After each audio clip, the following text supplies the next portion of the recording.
Hindi biro ang katotohanang lihim ng aming mga dayong kapitbahay. Hindi ito tsismis lang, hindi ito kwentong inextend ng mga nag-uusap sa tindahan. Ako mismo ang nakaligtas at kung tatagal kayo hanggang dulo, sasabihin ko kung bakit hindi lang ito basta alamat. Ako si Lindsay, taga-baryo kami sa isang maliit na lugar na halos hindi napapansin sa mapa. May isang lumang bahay Kastila sa kabila ng ilog na lagi naming tinatakbuhan ng mga batang naghahanap ng multo. Doon nagsimula ang lahat. Ang unang pagkakataong na-realize kong may mali ay hindi nang may bangungot akong nakita, hindi rin nang may natagpo ang bangkay. Nagsimula ito sa maliit, may amoy na hindi mo matira sa ulo, parang hinalong lumang sigarilyo at usok ng lamay. May tunog ng aso sa kalye na umiingit ng hindi mo mawari. May ilaw sa bintana ng mansyon, kahit gabi na at walang tao sa loob ayon sa kapitbahay. Pambihira lang yon kapag pula ang buwan. At ang gabi ng unang pulang buwan, hindi ko malilimutan iyon. Nanay, ang unang nagsabi ng mag-ingat kayo nang nakita niya ang bagong katiwala na dumating sa mansyon. Bagong katiwala, sabi ni nanay habang inaayos ang plato. Baka may nagpalit lang ng silbi ang pamilya. Hindi kami makapaniwala. Ang pamilya Del Alba, mayaman, tahimik, parang statue ang mga anak tuwing misa, ay nagkuha ng bagong tao para maglinis, magluto, mag-alagaan ng kanila. Babae, mahinahon ang pananalita, tumakbo ang buhok na parang laging basa kahit tuyo. Pinangalanan siyang Amanda. Ang unang tingin ko kay Amanda ay sa merkado.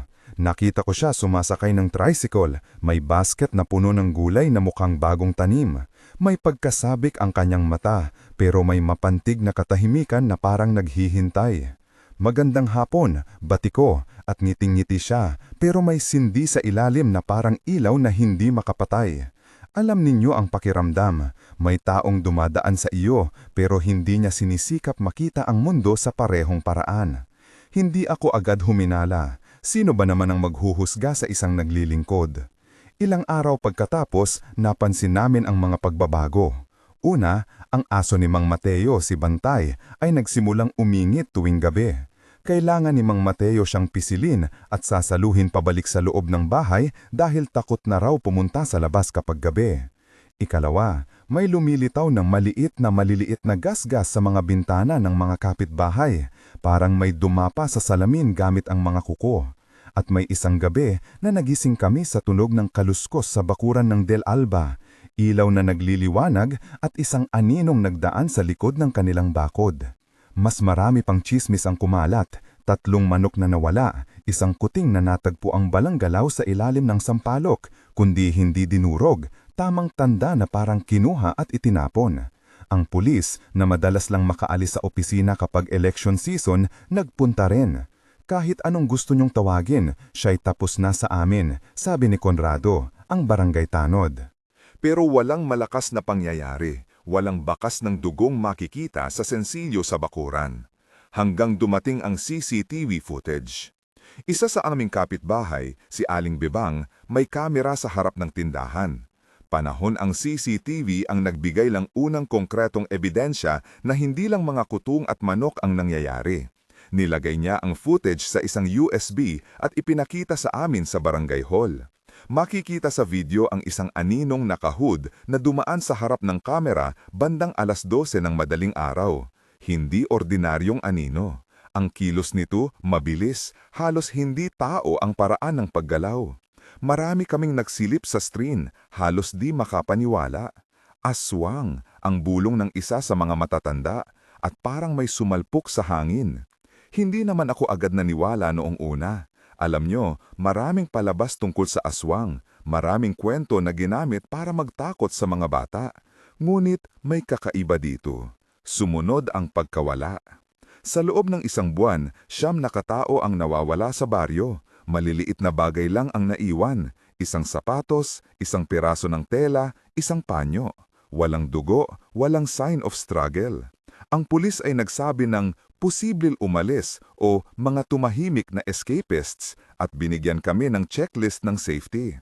Pero kami, mga kapitbahay, alam namin ang pagkaiba. Ang mga nawawala, kadalasan ay mga taong naglalakad mag-isa sa gabi o mga naghahanap ng papalit sapatos. Lahat sila ay may isa pang kahalintulad. Sampay ang bahay o talagang mahinahon ang pamilya. Parang may pinili. Si Leon ang unang nagsabing hindi ito kwento.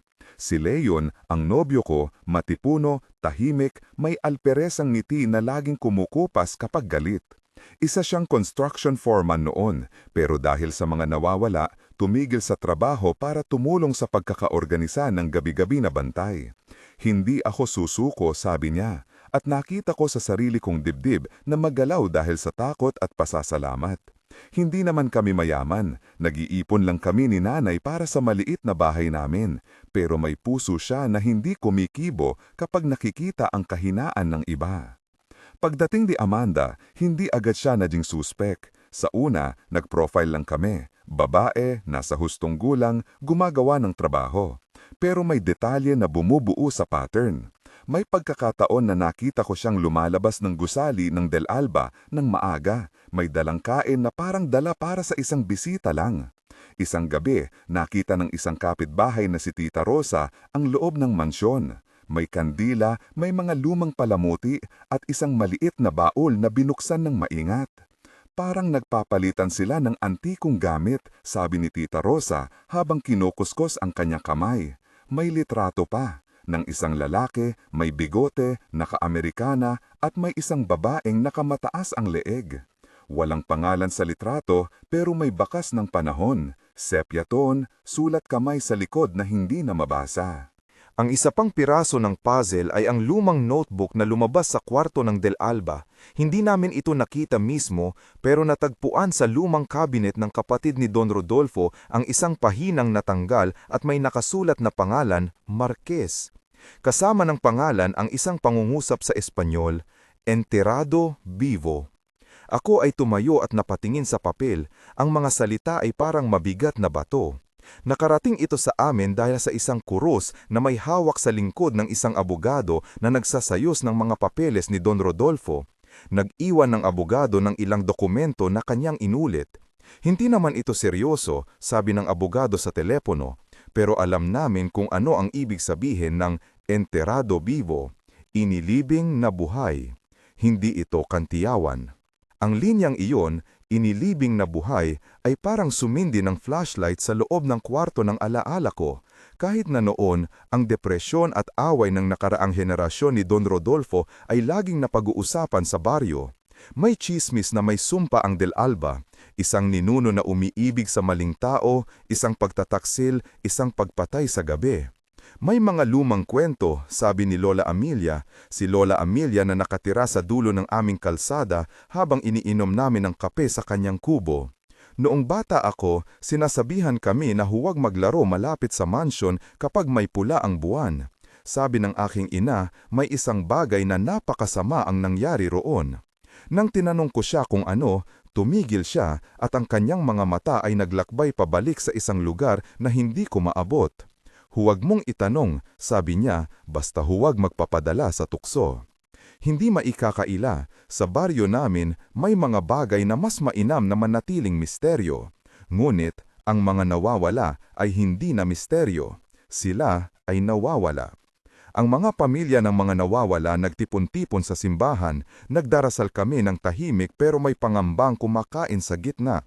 Ang padre nagbigay ng isang makiling sermon tungkol sa pagtutulungan, ngunit pagkatapos ng misa, umiikot ang mga tao sa labas, bumibulong, naglilipatan ng mga tingin. Ano ang dapat natin gawin? Tanong ni nanay na halos hindi ko marinig sa simula. Maghanda, sabi ni Leon. Magpapalitan tayo ng schedule, hindi na tayo magpapalakad ng mag-isa. Ang tensyon ay humahaba tulad ng isang bayong nabubuo sa init. Dumating ang gabi na nagpasya kaming tumungo sa gilid ng mansyon upang kumuha ng impormasyon. Hindi kami naghanda ng armas, hindi iyon ang point namin, ito ay para makita lamang kung may kagalaw-galaw ba sa loob.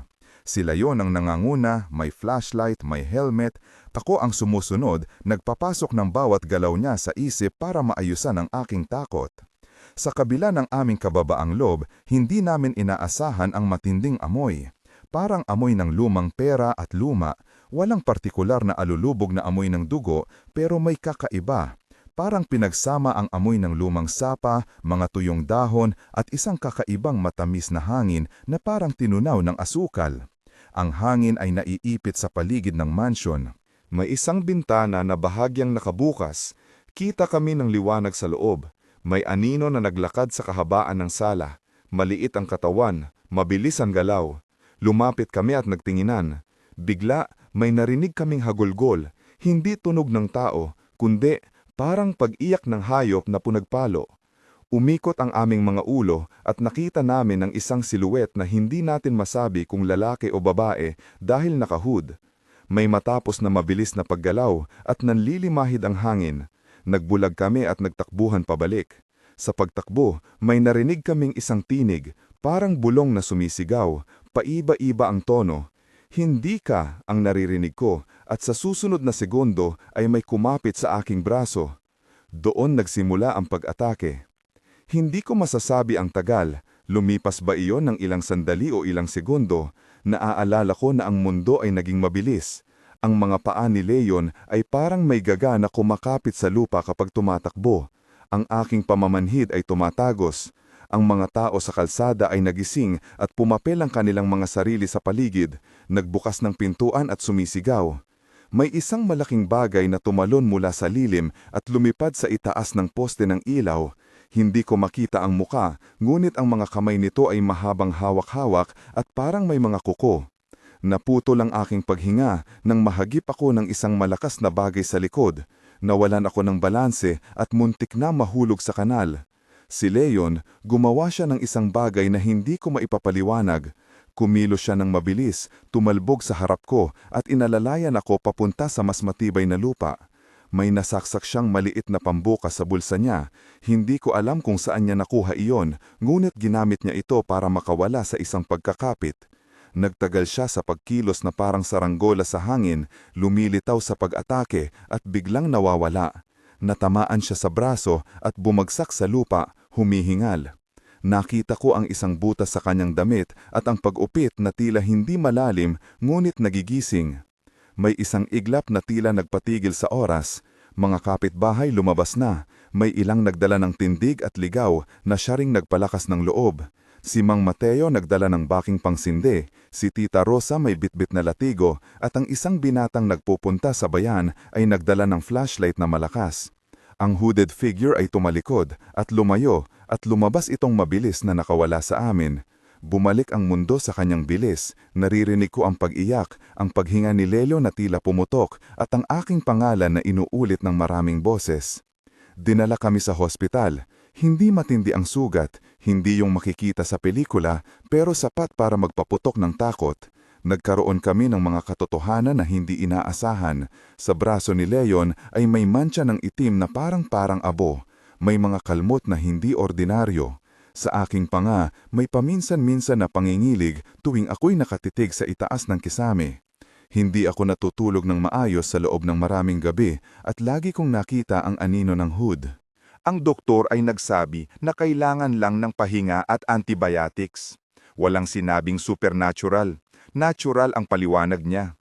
Pero ang mga simpleng natural na paliwanag ay hindi naglinis sa kabalintunaan ng nangyari. Habang nagpapagaling si Leon sa kanyang maliit na kama, nagkaroon kami ng oras na pag-usapan ang nangyari. Ako at siya ay nagbahagi ng mga takot at pangamba. Bakit kami? Bakit hindi ang iba? Tanong ko habang pinipigilan na hindi umuyok ang luha. Baka pinili niya yung mahihinahon, sagot ni Leon, at may pahiwatig ng sakit sa kanyang mga mata. Hindi lang pisikal na sakit, kundi isang bagay na nasa kaibuturan. O baka tayo lang ang nasa maling lugar noong gabing yun. Ang pag-usap namin ay naghatid rin ng pagbubukas ng isa pang lihim.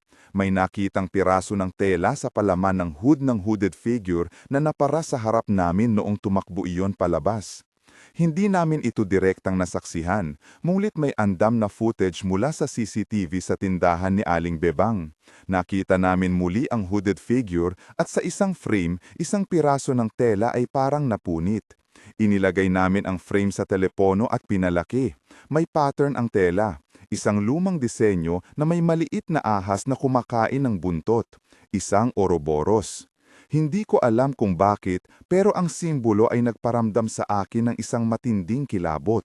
May mga bagay na mas kusa sa isip kesa sa gusto ng puso mong malaman. Habang kami ay nagpapagaling, nagsimula ring magparating ng mga tao mula sa kapwa baryo. May mga nagsasabing nakita nila ang isang babae na umiikot sa palibot ng munting simbahan, may hawak na krus at nakamata na parang litaw sa kanyang likod. May iba namang nagsasabing may nakita silang maliit na kahon na may lambat ng bakal at isang lumang medalyon na may retratong pilosopo na may ngiti na nakalagay sa loob. Ang mga ganitong kwento, bagamat tila maliliit, ay nagdugtong-dugtong at nagbigay ng larawan na may lumang tradisyon ang Del Alba. Isang tradisyon na hindi na dapat mabuhay sa kasalukuyan. May mga nagsisimulang magpunta sa simbahan ng hapon at umuwi ng may mga krus na pinabendisyon ng padre. Di ko maikukubli ang pagkabalisa. Habang nagpapagaling, palagi kong naririnig ang kahilingan ng nanay na ilayo kami sa panganib. Umalis ka, sabi niya habang hinahawakan ng kamay ko. Magbalik sa Manila, maghanap ng trabaho doon. Ngunit paano ako aalis sa lugar na bagay na parang bahagi ng dugo at ugat ko? Ang baryo ang nagturo sa akin ng mga unang hakbang, at ang mga bakanteng lote ang naging playground ko. Hindi ko kayang iwanan ang mga taong nagiging kabahagi ng araw-araw naming buhay. At kung iiwan ko, baka ang mapa ng pagkawala ay mas dumami. May isang gabi na hindi ko malilimutan. Nagising ako na nangangarap, hindi simpleng panaginip. Nariyan si Lola Amelia, batang-bata, nakatayo sa gitna ng palengke na hindi pa ganoon. Nakita ko sa kanyang kamay ang isang maliit na baul na may latang bakal at may printang ahas. Bantayan mo ang baul, bulong niya sa akin sa panaginip. Hindi dapat buksan ng mga hindi handa.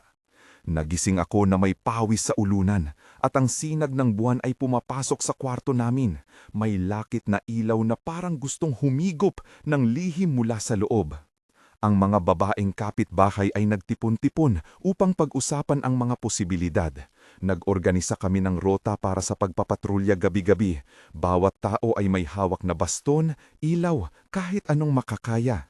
Nagkaroon ng mga usapan tungkol sa pagkuha ng isang medium o manghihilot pero agad namin silang napigil dahil takot kami na baka magbigay ito ng napapalalim na problema. Pinili naming magtiwala sa isa't isa, sa bayan, sa sagradong pangalan ng Diyos kung kinakailangan. Hindi bilang garantiya, kundi bilang paniniwala na may dapat kumapit sa atin sa panahon ng takot. Isang gabi, habang nakabantay ako kasama si Leon sa kanto malapit sa mansyon, may nakita kaming bagong mukha. Babaeng nasa edad na may dalang kwaderno, mukhang naghahanap ng bagay sa ilalim ng poste. Lumapit kami at nagpakilala. Ako si Maria, taga Manila, sabi niya. Inirekomenda ako ni Ninang Maring para magtulong sa mga dokumento ng pamilya Del Alba. May kakaibang ginagawa ang mata niya, mabilis na pagtingin, parang minamapa ang paligid ng aming baryo. Hindi sinasadya, tumingin ako sa kanyang bag. Nakita ang isang maliit na lapis at may mga scribbling, mga pangalan, mga petsa, at isang linya na paulit-ulit, Marquez del Alba. Bago pa man siya nakapagsalita ng marami, may naganap, isang maliit na pag-uusap sa cellphone, isang pangako na darating ng maliit na sasakyan mula sa bayan. May raw po akong impormasyon, bulong niya habang lumalakad palayo, at sinundan namin siya ng tingin. Hindi namin alam noon, ngunit ang pagkikita namin kay Maria ay magbubukas ng isa pang hermetic na lihim. May iba pang interesado sa kasaysayan ng Del Alba. May mga tao na gustong i-archive, may mga gustong mag-ingkit ng maliit na dokumento, at may mga nagtatago ng kadiliman sa loob nila. Habang papalapit ang bagong linggo, mga text messages mula sa kapitbahay ay puno ng mga larawan ng mga nawawala, isang sapatos na nasa tabi ng sapa, isang scarf na nakasabit sa sampalok, at isang screenshot ng CCTV na nagpapakita ng hooded figure. Ang pulisya ay nagsimulang magtala ng mga ulat at may nagsabing susubukan nilang i-request ang mga footage mula sa mga CCTV cameras sa bayan.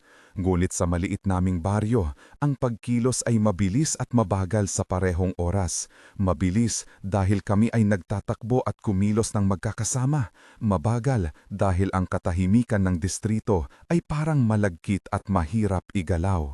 At dito nagjuwan ako ng isa pang paaalala. Hindi lahat ng kapitbahay ay nag-iisip na sadyang masama ang nangyayari. May ilan na nagtatanggol, sinasabi na baka may ilang usapan na hindi nila alam. Amanda, sa paningin ng iba, ay mabait. Naghatid ng pagkain sa may sewing party, naglinis ng simbahan, nagawang magpahos ng maliit na baklaran sa gabi. At dito nag-iwan ako ng isa pang paaalala. Hindi lahat ng kapitbahay ay nag-iisip na sadyang masama ang nangyayari. May ilan na nagtatanggol, sinasabi na baka may ilang usapan na hindi nila alam. Amanda, sa paningin ng iba, ay mabait.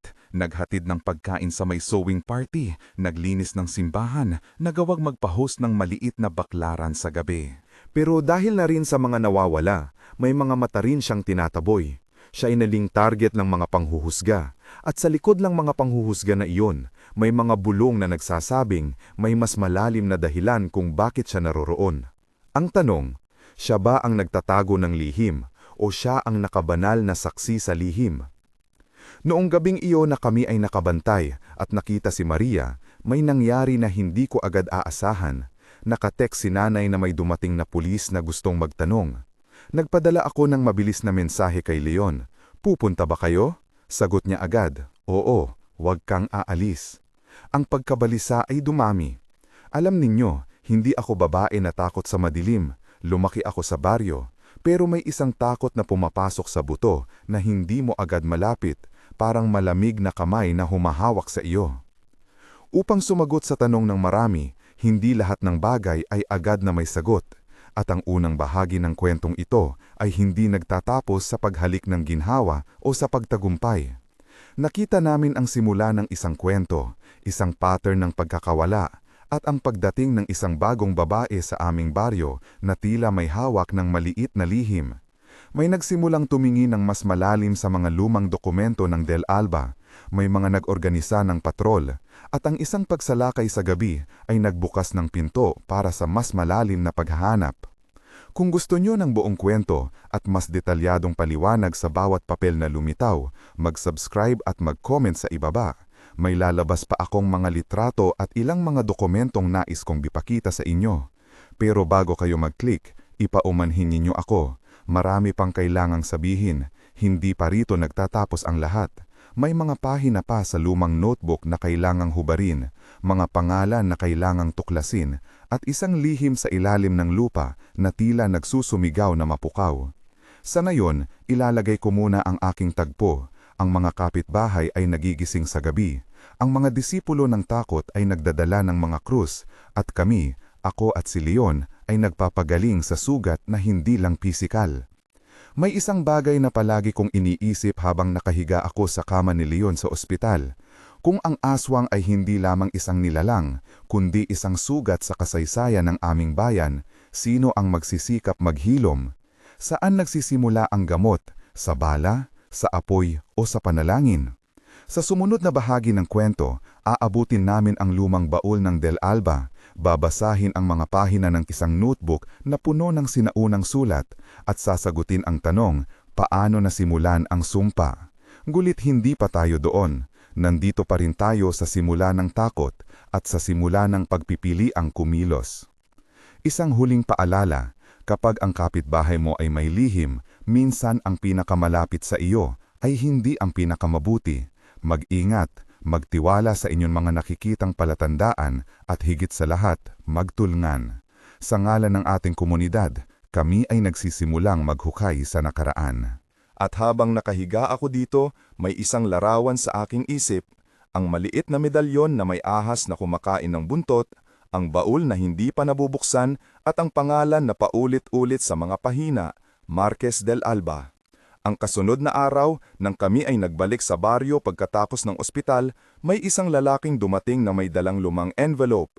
Ang nilalaman nito ay maghahatid sa amin sa unang konkreto at nakakatakot na ebidensya. Ngunit iyon na ang susunod na bahagi ng kwento. Kung handa kayo, samahan ninyo ako. Kung hindi pa, umupo muna tayo rito at huminga. Magtulungan tayo. At kung may kilala kayong urban legend na gusto ninyong ipashare sa susunod na video, i-share at i-like ang video na ito. May link sa description para sa ilang litrato at dokumentong nabanggit dito. Ang sulat sa loob ng envelope ay manipis at mabahong lumang papel. Mga gilid nitong natuklap, tinta na medyo kumupas at isang anino ng matatandang luha na nagmistulang madilim na batik. Hawak ko iyon nang kumakapit ang loob ko sa isang kakaibang pag-asa at takot. Sinabi ni Leon na huwag magmadali pero hindi ako nakatiis. Binuksan ko ang sobre at lumabas ang dalawang bagay. Isang maliit na larawan at isang piraso ng orihinal na liham na nakasulat sa Espanyol. Ang larawan ay sepya, isang lalaki, mahaba ang bigote, naka-Amerikana, nakatungo ang ulo, sa kanyang dibdib may tilang medalyon. Sa likod ng litrato may maliit na pirma, Don Rodolfo, 1923. Ang liham naman, sa dulo, may tatlong salita na nagpabigat ng dibdib ko, Enterrado Vivo. Tumigil ako sa pagbasa at tumunog ang mga alaala ng sinabi ni Lola Amelia. Naramdaman ko na parang may piraso ng lumang mundo ang bumangon mula sa lupa at tumingin sa amin. Ipinakita namin ang nilalaman sa barangay hall. Dumating si Padre Ramon, may hawak na rosaryo. Dumating si Conrado, ang tanod, at si Mang Mateo, na may dalang ilaw at isang maliit na tabla. May dalang lumang notebook si Maria. Hindi na siya nagpakita sa amin noong gabing iyon, ngunit bumalik ng walang pasabi at sinabing natagpuan niya ang mga papeles sa isang lumang kahon sa opisina ng Dalalba. Hindi namin maintindihan ang Espanyol ng buo, kaya tumawag kami ng isang taong may alam, si Aling Cora, na nagkaroon dati ng asawa na nagtrabaho sa embahada at nakakapagsalita ng ilang salita.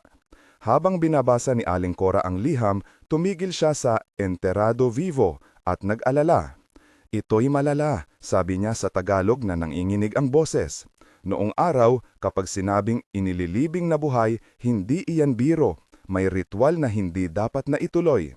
Hindi namin pinilit ang paliwanag niya. Lahat kami ay tahimik habang may palihim na pagtingin kay Amanda. Siya pa ang naghatid ng pagkain kagabi, siya pa ang parang tahimik na umiikot sa mansyon. Bakit niya dadalin ang lumang medalyon papunta sa simbahan? Bakit may mga kandila sa loob ng mansyon? Bakit may baol? Nagdesisyon ang grupo na subukang buksan ang baol. Hindi iyong basta-basta, ang baul ay nasa isang lumang kwarto na may talisay na nakalak at ang mga susi ay tila nawala kasama ng mga lumang dokumento. Naghukay kami ng impormasyon, nagkapila-pila kami ng mga kapitbahay sa tanggapan ni Don Rodolfo para humingi ng permiso. Ang kanyang pamangkin na si Maris na pagmamay-ari ngayon ng bahay ay nagngingiti lang at nagbiro. Hindi siya nagpakita ng takot, ngunit may isang linya sa pagitan ng kanyang mga labi na palaging malamig.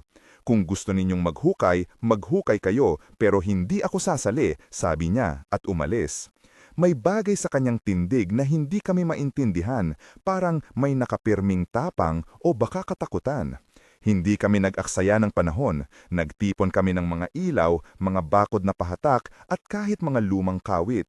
Sa loob ng lumang baol, natagpuan namin ang isang bundle ng mga sulat, isa pang medalyon, maliit, may larawan ng ahas na kumakain ng buntot at isang maliwanag na krus, ngunit kapag ginagalaw mo ito, may kakaibang bagay sa likod, parang bakal, manipis, na guhit na parang kanyon. Nagtinginan kami ni Leon at halos sabay na sumigaw, ito ba ang tinatawag ninyong krus? Hindi iyong simpleng krus, hindi namin inangkin na ito ay isang mahiwagang sandata. Amare ang sentimento, ito ay isang relihiyosong relikya na tila ginamit bilang proteksyon, pero hindi namin sinabing ito'y garantiyang lunas. Si Padre Ramon ang humawak nito ng may pagod na mukha. Ito ay napakadalang bagay, sabi niya na may paghingi ng payo sa aming mukha. Si Don Rodolfo baka noon ay inabot ng pinagmulan nito sa isang pangako, ngunit dapat nating sundin ang batas at ang pag-ingat ng simbahan. Habang pinagkakahati-hati namin ang mga dokumento, isang luma at maliit na pisara ang bumungad sa amin. Isang journal na may pabalat na balat, sulat kamay na naglalahad ng mga pangyayaring tumagal ng ilang dekada. May mga entry tungkol sa isang pag-ibig na nagdaon sa trahedya, ng pangangaliwa at ng isang desisyon na ginawa ng isang lalaki, Don Rodolfo, na nagresulta sa isang parusang hindi marunong magpatawad. May tala na ang biyuda ni Marquez at ang kanyang anak na minsan ay inakala na namatay sa sakit ay inilibing ng may kakaibang seremonya. May salita ring tumatak sa journal na Saka de la Luna na bumabangon sa alaala ng pulang buwan. Nakaramdam ako ng matinding pag-iting. Ito na, bulong ni Leon. Ito ang sanhi. Hindi lang basta-basta aswang, isang kasaysayan ng galit na hindi na ipawalang sala. Hindi namin itinuro kung saan aalis ang paniniwala na ang mga sumpa ay literal na nagiging nilalang. Para sa amin, ang mahalaga ay ang pag-nurture ng lihim na pumipigil ng katarungan. Sa gabing iyon, nagpasya kaming unahin ang pagsisiyasat kay Amanda. Hindi kami nagmamadaling bumawa ng akusasyon, hindi iyon ang punto, ngunit may mga usapin na hindi namin naipapako. Kakaiba ang kanyang pagsagot kapag tinatanong namin siya tungkol sa kanyang nakaraan. Hindi siya nagbigay ng maraming detalye. Bata pa ako noon, ang aming napag-alam. Maya-maya na lamang ako napunta sa Del Alba. Ngunit hindi malinaw kung sino ang nagtulak sa kanya doon. May isang gabi na lumapit siya sa akin at hinawakan ang aking kamay. Lindsay, sabi niya, huwag mong sisihin ang sarili mo kung may nawala. Hindi ako dapat gumawa ng nasabing mga bagay. Nakita ko ang pagluha sa kanyang mata, ngunit alam ko rin, may mga mata na hindi nakikitang nagtataglay ng dahilan. Isang linggo bago ang pagsalakay, nakatanggap kami ng tawag mula sa isang kababayan na nagngangalang Anita, isang lumang kasamahan ni Amanda sa probinsya ng Quezon bago siya lumipat sa Del Alba. Dumating siya ng may daladalang dokumento at isang pares ng lumang litrato. Nasa panganay siyang anak ng isang pamilyang naghiram ng tulong, sabi ni Anita. Natakot siya noon dahil may mga bagay na hindi maipaliwanag. Habang binuksan niya ang kanyang bag, dumungaw ang isang larawan. Isang batang babae, masungit ang mukha, ngunit may hawak na ibon. Inalok siya ng trabaho at nagpasalamat siya, dagdag ni Anita. Ngunit sinabi niya na may hiling na kailangan niyang tuparin, mga gawain na hindi niya alam. Pagkatapos noon, nagbago ang lahat. Hindi namin alam kung totoo iyon, ngulit ang kwento ay nagkaroon ng hugis. Si Amanda ay maaaring naging kasangkapan, hindi lamang maninila. Nagtipon kami ng ebidensya para kay Amanda. May mga kapitbahay na nagbigay liwanag, isang lumang bintana na nakita siyang dumadaan sa gabi, ang isang tindera na nagsabing kanya raw ipinagbili ang ilang lumang kagamitan mula sa mansyon, at ang CCTV footage na muling nagpakita ng hooded figure na tumatakbo. Hindi sapat iyon para magdakip, ngulit sapat para magdulot ng pagkabahala. Habang tumatagal, unti-unti ring napasok namin ang mundo ng pulisya. Ang iba sa amin ay nagpunta sa himpilan upang magsampa ng formal na reklamo. Ang pulis na naka-assign sa kaso ay si Sergeant Velez, isang taong may ehemplo ng katiyakan at praktikal na pagtingin. Kailangan natin ng konkretong ebidensya, sabi niya. Hindi tayo pwedeng mag-aresto base sa sabi-sabi. Inilabas namin ang mga litrato, ipinakita ang CCTV at ang mga dokumento. Tinignan niya ang journal at tumulo ang kanyang kilay. Kung talagang may enterado vivo na kinasungkutan ng Del Alba, ito ay makapangyarihang kaso na may anak ng batas at bagong espiya, sabi niya. Magpapatuloy kami ng paghahanap. Hindi kami tumigil, hindi kami nagpapadala sa kawalang pag-asa.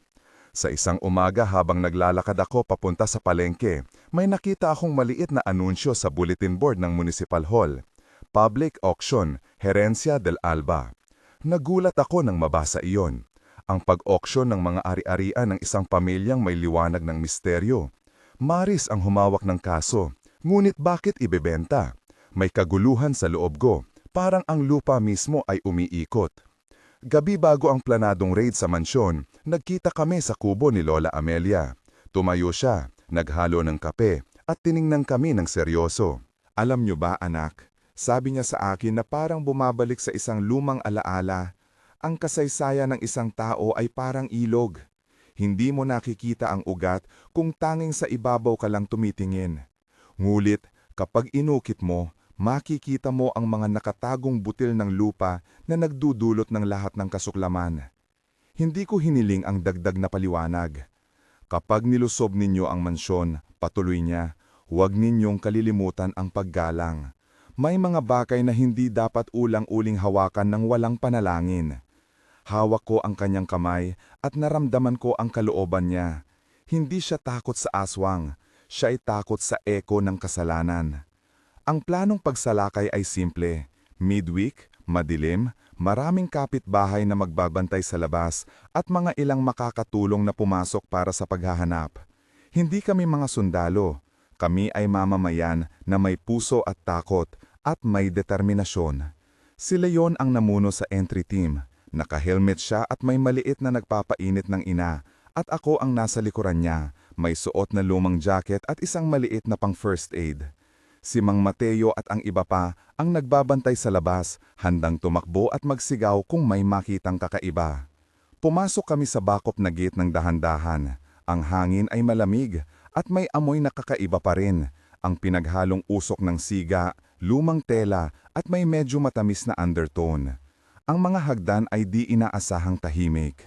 Tumama kami sa isang silid na puno ng alikabok.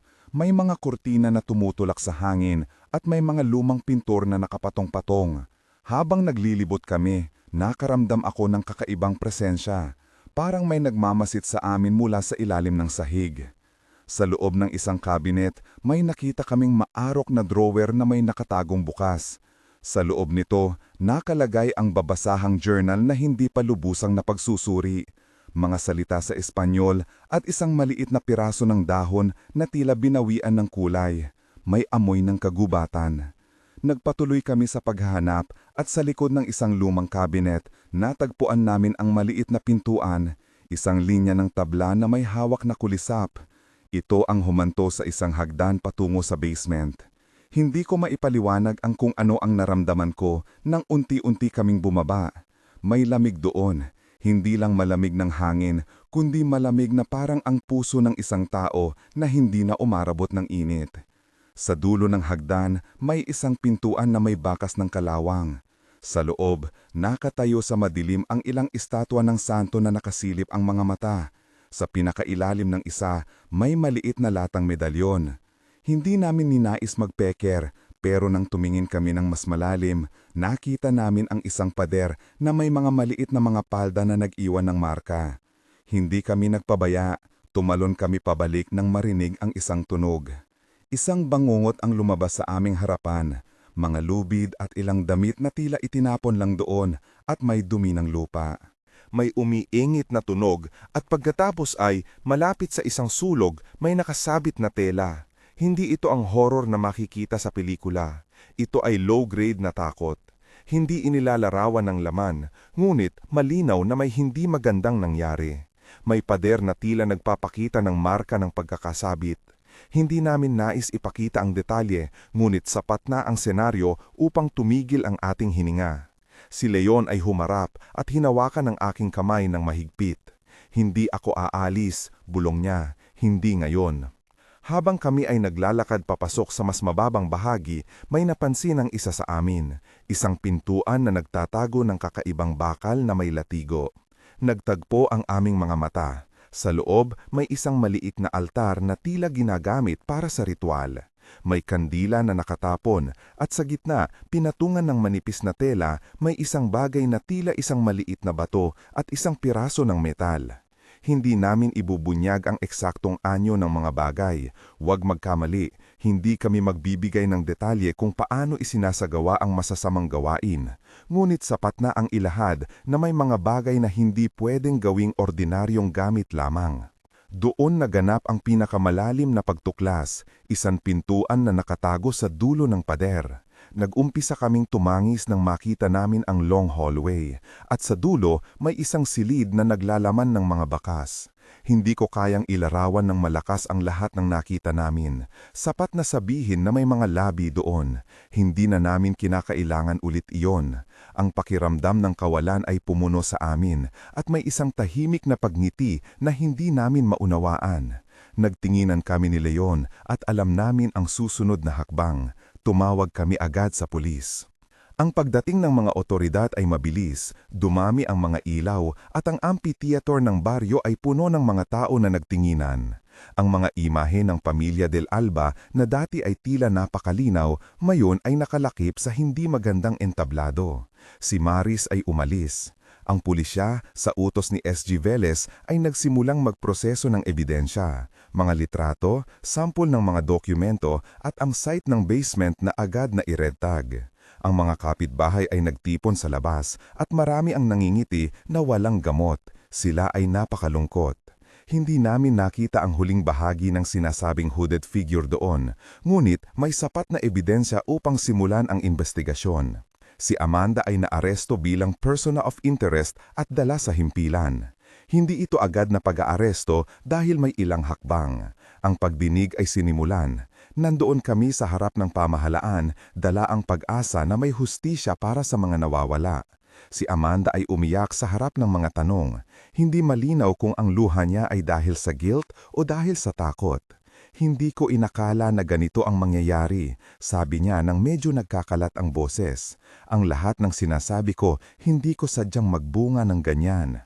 Hindi namin siya sinabihan ng matalim na salita, gusto namin ang katotohanan. Ang pagdating ng mga otoridad ay mabilis, dumami ang mga ilaw, at ang amphitheater ng baryo ay puno ng mga tao na nagtinginan. Ang mga imahen ng pamilya Del Alba na dati ay tila napakalinaw, ngayon ay nakalakip sa hindi magandang entablado. Si Maris ay umalis. Ang pulisya, sa utos ni Sergeant Velez, ay nagsimulang magproseso ng ebidensya, mga litrato, sampol ng mga dokumento at ang site ng basement na agad na i-red tag. Ang mga kapitbahay ay nagtipon sa labas at marami ang nangingiti ng walang gamot, sila ay napakalungkot. Hindi namin nakita ang huling bahagi ng sinasabing hooded figure doon, ngulit may sapat na ebidensya upang simulan ang investigasyon. Si Amanda ay naaresto bilang persona of interest at dinala sa himpilan. Hindi ito agad na pag-aaresto dahil may ilang hakbang. Ang pagdinig ay sinimulan. Nandoon kami sa harap ng pamahalaan, dala ang pag-asa na may hustisya para sa mga nawawala. Si Amanda ay umiyak sa harap ng mga tanong. Hindi malinaw kung ang luha niya ay dahil sa guilt o dahil sa takot. Hindi ko inakala na ganito ang mangyari, sabi niya nang medyo nagkakalat ang boses. Ang lahat ng sinasabi ko, hindi ko sadyang magbunga ng ganyan. Hindi namin siya sinabihan ng matalim na salita. Gusto namin ang katotohanan. Ngunit may mga anino sa kanyang mga mata na nagpapakita ng isang mas malalim na pagkasugat. Parang siya mismo ay iniligaw. Pinilit ng pulis ang mga testigo. Si Anita, na dating kasama ni Amanda, ay nagsabi ng isang bagay na nagpatigil sa akin. Minsan, binalaan niya ako mula sa mga gawain nila sa Del Alba. Sinabi niyang, "Huwag mong alamin." Pero hindi siya tumigil. Minsan, may nakita akong marka sa kanyang braso na parang paso. Tinanong ko siya at sinabi niya na nagsunog lang ako sa kusina. Ang mga detalye ay simple, ngunit tumuturo sa pattern. May pinsala, may tahimik na pagtangkap at may takot na nagdaan sa katawan. Isang araw, habang nasa kanyang interrogatory room si Amanda, tumayo si Sergeant Velez at nagdeklara. May video footage kami na nagpapakita ng paggalaw sa loob ng basement at may mga piraso ng tela na tumutugma sa isang piraso na nakita sa hooded figure. Mayroon ring fingerprint sa isang piraso ng palamute. Ang tensyon ay tumigas. Si Amanda ay nanlupok. Ang mga mata niya ay naging mababaw at may maliit na ngiti na kumubli sa kanyang labi. Hindi ako yung inyo, ang kanyang pagbubukas. Hindi natapos ang pangungusap. Ako rin ay biktima. Ang pariralang iyon ay nagdulot ng kalituhan. Habang nagpapatuloy ang investigasyon, may lumabas na iba pang detalye. Isang lumang ulat sa ospital na may mula sa 10 taon na nakalipas. Ang pagpasok ng isang lalaki na may malubhan pinsala sa ulo, 8 araw bago siya binawian ng buhay. Ang kanyang pangalan ay hindi nasusulat ng maayos. Ngunit may isang pahiwatig. Marquez. Iyon ang nagbigay ng bigat sa ating teorya. Hindi lamang ito alamat. May tao na may pangalan at kasaysayan. Si Leon at ako ay nag-usap ng tahimik sa kwarto ng aming bahay. Ano ang plano mo kung mananatiling dahilan ang pamilya? Tanong ko nang halata ang pagod. Sumagot siya ng malumanay.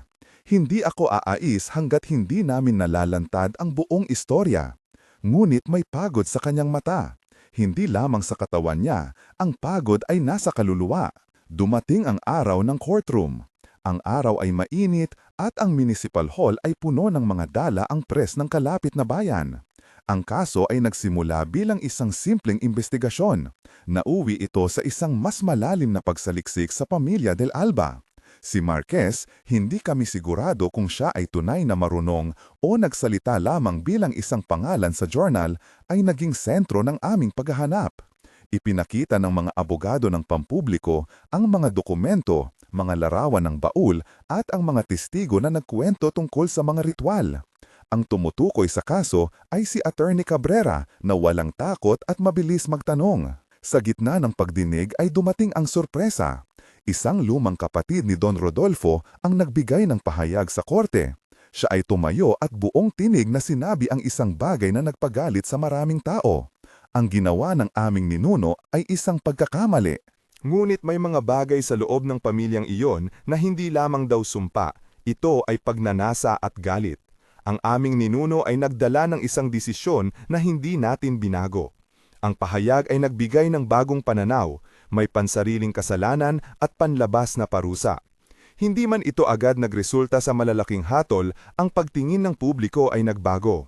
Ang pamilya Del Alba na dating pinaggalang ay napilitang i-publicize ang kanyang pangalan. Maris, ang pamangkin, ay naaresto ng sapalaran ng mga taga-bayan na galit at nagpakita ng protesta. Ang kultura ng baryo ay bumangon na may isang bagong liwanag. Gusto nila ng hustisya para sa mga nawawala. Ngunit ang hustisya na tinawag namin ay hindi simpleng pagbitay sa isang tao. Ito ay pagdudulot ng pagkilala sa mga pagkukulang ng mga institusyon na hindi nagbantay. Samantala, si Amanda ay inilabas ng korte na may katibayan ng kanyang posibleng papel bilang kasabwat. Ngunit hindi agad siya binigyan ng hatol, may pag-aaral pa sa kanyang pahayag at ang kanyang estado ng pagiging biktima. May mga social worker na tumingin sa kanyang kaso at naghatid ng mga tala. Lumaki siya sa isang lugar na pinangalanan na puno ng kahirapan at minabuti ang trabaho kung saan ang sinuman ay naghahanap ng pagkain. Sa loob ng proseso, may umakyat na bagong kwento. Si Amanda ay minsang sinabing pinilit gumawa ng mga ritual ng isang lalaki sa loob ng mansyon. Siya ay sinaktan upang umiwas na magsalita. Hindi namin alam kung saan nagtatapos ang pag-aakusa at nagsisimula ang pagkasawi. Ang totoong laban para sa amin ay hindi lamang sa hukuman. Ito ay nangyari sa gabi ng pagsalakay sa mansion sa ilalim ng laway ng buwan. May tao na hindi namin inaasahan na makikita, si Lola Amelia, na parang hindi lang isang lumang babae kundi isang biktima rin ng panahon. Dumating siya sa gitna ng paghusga at nagriko-riko. Hindi natin dapat i-demand ang lahat ng pagkatakilala ng isang tao, sabi niya sa isang tinig na puno ng karunungan. Ngunit ang kasaysayan ay dapat sumagot. Ang kanyang pagdating ay nagbigay ng ibang timbang sa ating paghanap. Ang totoong pagresolba ay naganap sa loob ng isang gabi na tatandaan natin na habang buhay. May informant si Sergeant Velez na nagbigay ng lokasyon ng isang lihim na gapos na tinatawag na El Patio. Sa likod ng lumang kusina, isang maliit na stored room na hindi madalas bisitahin. Ayon sa impormante, madalas dalhin ang mga bagong bunga ng gawain roon. Ang team ay naghanda, may mga abogado, mga pulis at mga volunteer na kapitbahay. Hindi kami nagbala ng mga armas, nagdala kami ng mga krus na nabaon sa simbahan, rosaryo at simpleng panalangin. Ipinangako namin na kapag may laban, hindi iyon raw magiging isang pangyayari ng pagdala ng liwanag. Pumasok kami ng daan-daan at naramdaman namin ang hangin na parang nagbabago. May malamig na sindak na dumapo sa bawat pader. Nang buksan ang pinto sa El Patio, nakita namin naman ang hindi ako magsasalita ng detalyadong eksena ng karahasan. Ngulit makikita ninyo sa inyong isipan, may mga piraso ng tela na nakatupi, may mga pirma ng dugo na hindi kailangang ilarawan ng detalyado, at ang isang malaking kahon na nakakubli sa kahabaan. Habang binubuksan namin ito, dumaloy ang tanong sa isip ko, ano ang tunay na laman ng card na ito? Sa loob ng kahon, may nakita kaming isang lumang larawan ni Marquez, hindi lamang larawan, kundi pati ang kanyang diary na may ilang paminsan-minsan na pangungusap sa Espanyol na tila nagpapaalam, hindi ako magpapatawad sa pag-iwan. At doon, sa ibaba ng diary, may isang maliit na kahon na naglalaman ng isang medalyon, ang mismong medalyon na nakita namin dati. May biglang sigaw sa pinto, may nakita ang isa sa team, isang bagong presensya ang dumating. Mabilis ang pangyayaring iyon. May isang lalaki sa loob ng kwarto na halos sumambulat. Siya ay si Marquez, hindi na basta pangalan sa journal, kundi isang tao na naghanap ng paraan upang ibalik ang nawawalang mundo. Hindi siya mukhang ganun, hindi siya halimaw ng pelikula, mukhang isang tao na napuno ng galit. Ngunit may kakaibang kilos sa kanya na hindi madaling ma-explain, mabilis, parang hindi sapat ang gawin ng tao at may paraan ng pagtingin sa amin na nagdadala ng lamig sa aming gulugod. Nagkaroon ng sagupaan. Hindi ito isang eksena ng kasiglaan, ito ay isang tahimik na paglalaban kung saan kami ay nagpanalangin at nagtatanggol. Si Leon ay inilapit at pinipilit protektahan ako. Si Sergeant Velez ay nag-utos na iwasan ang pagkarahasan, ngunit may nangyari. Si Marquez ay natumba at may kakaibang pag-ungol na umalinaw-ngaw. Sa sandaling iyon, may isang matandang pangungusap na naigkas ko nang hindi ko sinasadya. Sa ngalan ni Jesus, tigilan mo. Ang tinig ko ay tila maliit sa harap ng kalakasan ng pangyayari, pero hindi iyon nagtatapos doon. Doon ko tinawag ang pangalan na sinasabing hindi dapat tawagin basta-basta. Pinangalanan ko ang pangalan ng Diyos, hindi bilang isang salita na nagpromesa ng otomatikong tagumpay, kundi bilang panawag sa liwanag sa gitna ng kadiliman. Panginoon, iligtas mo kami, bulong ko, habang hawak ko ang krus na natagpuan namin. Ang tunog ng aking boses ay tila dumami. Ang ilang mga voluntaryo ay tumahimik at sumunod sa aking pagpanalangin nang hindi nila alam. Hindi kami mga banal na tao. Kami ay mamamayan nagtitipon dahil sa kawalan ng ibang magagawa. Ngunit mayroong kalakasan sa sabay-sabay na panalangin. Hindi ito otomatikong nagpalabas ng iisang tagpo ng kabutihan. Naligaw pa rin si Marquez, may lumitaw na sugat sa kanya, at sa isang iglap ay parang nanlalamig ang lahat. Pero ng mga sumunod na segundo, may nangyari kung saan ang pagiging kolektibo ng pananampalataya namin, hindi bilang garantiya, kundi bilang isang gantimpala ng pag-asa, ay nagbigay ng lakas. Ang krus ni Padre Ramon, ang maliit na medalyon at ang mga pasalubong ng aming kapitbahay ay naging ilaw sa dilim, at sa pamamagitan nito, unti-unti si Marquez ay napigilan. Hindi ko babaguhin ang katotohanan. May dugo at kaguluhan sa paligid. May mga tao na nagwawala at may mga mata na nagkakalat. Ngunit sa huli, si Marquez ay nadakip, hindi lamang bilang isang ideya, kundi bilang isang tao, at nagdala siya ng mga marka ng mga nakaraang taon. Siya ay inaresto at dinala sa kustodya.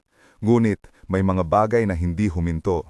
Si Amanda ay nagpanimula ng pag-iyak at sabi niya na, "Hindi ako kailanman naghangad nito." May mga pagkakataon na ang mga tao ay nabibigo sa pagitan ng pagiging biktima at pagiging kasabwat. Sa paglaon, nagkaroon ng masinsinang pag-aaral sa mga dokumento. May mga tala ng ritual, ngunit hindi kami nagbigay ng detalyadong porma ng kung paano gawin iyon. Sa halip, sinuri namin ang pinanggalingan ng galit, isang lihim ng pagnanasa, paninibang at hindi tamang pagtrato sa mga mahihinaon. Ang kaso ay umabot sa mas mataas na korte. Marquez ay inakusahan ng maramihang paglabag at krimen. Amanda ay itinuring na testigo at matapos ang ilang pagdinig ay hinatulan ng pagiging kasali sa ilang gawaing di sinasadyang nangyari at dinala sa isang rehabilitation program para sa mga naging biktima. Hindi lahat ng sugat ay agad na gumaling. Minsan, kahit na nakuha na ang hustisya ng batas, ang baryo ay nananatiling may mga marka. May ilang pagkakataon na ang mga anak ng nawawala ay hindi nagkaroon ng klarong sagot. Ang ilan wala pa ring pangalan at hindi mabawawala ang puwang sa kanilang mga pamilya.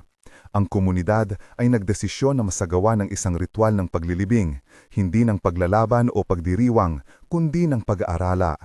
Ang ilang labi, kung may irong man, ay nilisan, at ang natagpuan ay isinilbi ng isang tahimik at may paggalang na pagsusunog sa baybayin sa tabi ng isang ilog. Ito ay hindi pagbabatlas ng sanhi, kundi isang paraan ng paghiwati na ang pagbabalik loob ng komunidad ay hindi kailanman sasapat sa mga nawala. Sa pagitan ng mga pagdinig at oyente, may nangyari na kakaiba. Si Lola Amelia ay dumating sa akin sa gabi habang ako ay naglalakad sa tabi ng ilog. May pag-asa, sabi niya, nang may tingin sa buwan. Ngunit, hindi ito pag-asa na nangangailangan ng habol. Pag-asa ito na kumikilos. Hinawakan ko ang kanyang kamay at sa katahimikan, umiyak ako ng malakas, hindi dahil sa takot, kundi dahil sa labis na pagod. Hindi ko akalaing makikita ko ito, bulong ko. Hindi ako akalaing mabubuhay pa ang damdaming ito. Siya ay ngumiti at naglakad palayo ng may payo. Magpahinga ka, anak. Ang paghilom ay hindi agad. Ito ay tuloy-tuloy. Ang proseso ng paghilom ay mabagal. Nagkaroon kami ng mga session sa bayan, isang uri ng payo para sa mga biktima, mga pagkakaitapad ng kwento at simpleng pagtitipon upang maghanda ng pagkain at maglinis ng plaza. Si Leon at ako ay nag-umpisa ng therapy sessions, hindi bilang tanda ng kahinaan, kundi bilang formal na hakbang para sa pag-aayos ng ating mga kaluluwa. Sa bawat pagdalo, may isang bagong kwento ng pag-asa. Mga kapitbahay na nagsimulang magtanim muli ng gulay, mga batang naglalaro ng hindi na nagtatakbo sa dilim, at ang mga pamilya na nagdaan sa kanilang sariling pagluluksa ay nagpunta sa simbahan upang magdasal. Hindi kami nagwaging perpekto. Marami pa ring gabi na dumadaloy ang pag-alala. Ngunit may mga maliit na bagay na nagpatunay na may buhay na bumalik sa baryo. Isang taon ang lumipas mula nang maganap ang raid. Ang kaso ni Marquez ay nagpatuloy at sa wakas siya ay hinatulan ng parusang ayon sa batas. Hindi bilang isang alamat na nilagyan ng label na aswang, kundi bilang isang kriminal na nagdulot ng malalim na pinsala. Si Amanda, sa kabilang banda, ay pinayagang sumay-alim sa rehabilitasyon at counseling at, sa loob ng ilang buwan, nagsimulang magtrabaho sa iba pang komunidad bilang isang volunteer. Hindi kami pinatawad agad, hindi naman iyon ang tao ang magtatagda ng pagpapatawad, ngunit nag-umpisa ang proseso ng paghilom. Ang baryo ay nagsimula ng isang pag-aalala para sa mga nawawala. Naglatag kami ng mga kandila sa plaza, nagsalita ang mga pamilya, may mga kanta. Sa gitna ng lahat, may isang simpleng mensahe na ang komunidad ay hindi pinabayaan. Ang mga tao ay nagtulungan na muling buuin ang mga tahanan. May nagtatag din ng maliit na committee para sa seguridad at unti-unti ang gabi ay nagiging mas maaliwalas. Hindi mawawala ang alaala sa aking puso. May mga oras na nanunuot pa rin ang tunog ng hooded figure at ang mga sensorya ng basement. Ngunit may mga bagong alaala rin. Ang unang pagkakataon na nagtayo kami ng maliit na palayan. Ang araw na napuno namin ang mesa ng pagkain at tumawa. Ang gabi na umakyat kami sa isang bangka at nagpa siyang maglakbay papuntang ibang pulo. Hindi dahil tumatakbo kami, kundi dahil gusto naming makakita ng ibang araw. Sa wakas, nagpunta kami ni Leon sa isang maliit na bakasyon sa Coron. Hindi ito pagtalikod sa ating pinagdaanan. Ito ay pagkaroon ng isang puwang para huminga. Sa paglangoy sa dagat, ramdam ko ang init ng araw sa aking balat at ang malamig na hangin sa aking muka. Parang hindi totoo, sabi niya habang nakaupo kami sa isang bato. Parang lumipas ang isang buong buhay. Hindi ko sinabi sa kanya iyon, pero alam ko sa kanyang mga mata ang parehong saloobin. Lahat ng nangyari ay humuhubog sa amin. May mga gabi pa ring bumabalik ang takot. May mga panaginip na naglalakad uli sa mansyon. Ngunit sa paglipas ng panahon, nagkaroon kami ng mas maraming araw na puno ng maliit na dautagan ng pag-asa. Nagpasiya ako na isulat ang aking karanasan hindi bilang siks ng sensasyon, kundi bilang pagsasabuhay ng paalala. May mga lihim na nakatabo sa ating mga kapitbahay, at ang mga lihim na iyon ay maaaring magdulot ng pinsala. Ngunit sa pamamagitan ng pagkakaisa ng komunidad at ng pananalig, hindi bilang isang pangako ng supernatural na kaligtasan, kundi bilang isang tawag sa pagkilos, maaari tayong makahanap ng paraan upang tumayo at maghilom. Kung iisa-isahin ko ang lahat ng detalye, mga pulong sa korte, mga patotoo, ang mga pahayag ni Amanda at ang mga dokumento na nag-iwan ng marka, marami pa akong maibabahagi. May mga larawan na ilalagay ko sa description ng video, may mga pahina na scan mula sa journal na maaaring makita ninyo. Ngunit, higit pa rito, nais kong ipabatid ang isang bagay. Ang laban para sa baryo namin ay hindi natapos sa pagkabilanggo ni Marquez o sa pag-rehabilitate kay Amanda. Ito ay nagpatuloy sa araw-araw na pag-atupag sa takot, mga ilaw sa kalsada, mga rota sa gabi, at ang patuloy na pagdulog sa isa't isa para sa suporta. Sa huling bahagi ng aking kwento, gusto kong mag-iwan ng liwanag.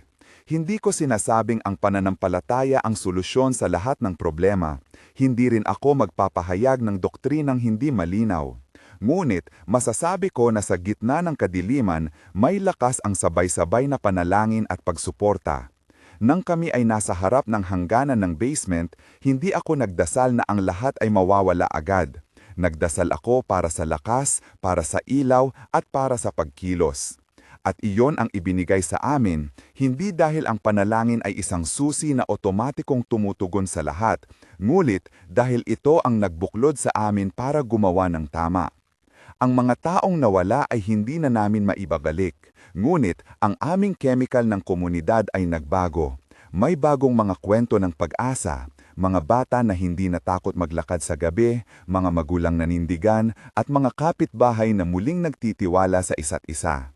Ang katotohanan, lihim ng aming dayong kapitbahay na aswang ay hindi simpleng alamat. Ito ay pagkakabit ng kasaysayan, pagkakamali ng nakaraan at ang panganib ng itinatagong galit. Ang solusyon ay hindi tahimik na pagwawalas ng mga ritual, kundi ang pagharap ng komunidad sa sugat nito, ang pagtanong, ang pagdalangin at ang paggawa ng hustisya. Ngayon, humihinto ako dito at nagsusulat ng may buong puso.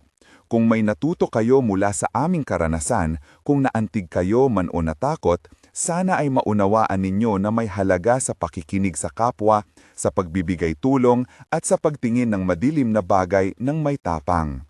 Kung gusto ninyo makita ang mga dokumento at ilang larawan ng mga papeles na aming nakuha, tingnan ninyo ang link sa description. Inilagay ko rin ang mga resources para sa mga biktima ng trauma at impormasyon kung paano humingi ng tulong sa inyong lokal na komunidad. Maraming salamat sa pagdinig sa akin. Ako si Lindsay, at ito ang katotohanang lihim ng aming dayong kapitbahay na isang aswang. Hindi isang myth lamang, kundi isang serye ng mga pangyayari na humubog sa amin lahat. Kung may kilala kayong urban legend na gusto ninyong ipashare sa channel, i-comment ninyo sa ibaba. Huwag kalimutang mag-subscribe para sa iba pang totoong kwento. At sa wakas, isang panalangin ang nais kong ibahagi, isang tahimik na paghingi ng lakas para sa ating lahat. Panginoon, sa gitna ng takot at pagdududa, hinihiling namin ang iyong gabay. Hindi kami perpekto, kami ay natatakot at madalas nagugunuhan. Bigyan mo kami ng liwanag upang makita ang katotohanan, tapang upang harapin ang maling naggumugol ng buhay ng aming kapwa, at puso upang makilala kung sino ang tunay na biktima at sino ang nagtatago ng masamang gawa. Ipinapaubaya namin sa iyo ang mga duka at ang mga nawawala. Sa ngalan ni Jesus, humihiling kami ng paghilom at ng isang komunidad na muling magkakaisa. Amen. Kung may kakilala kayong kailangan ng kwento na tulad nito o may alam kayong dokumento na makakatulong sa aming investigasyon, i-share ninyo ang video na ito. Mag-subscribe para sa higit pang mga totoong kwento at tingnan din ang description para sa mga dokumento at larawan. Maraming salamat sa inyo mga kaibigan, mag-alaga kayo at magtulungan.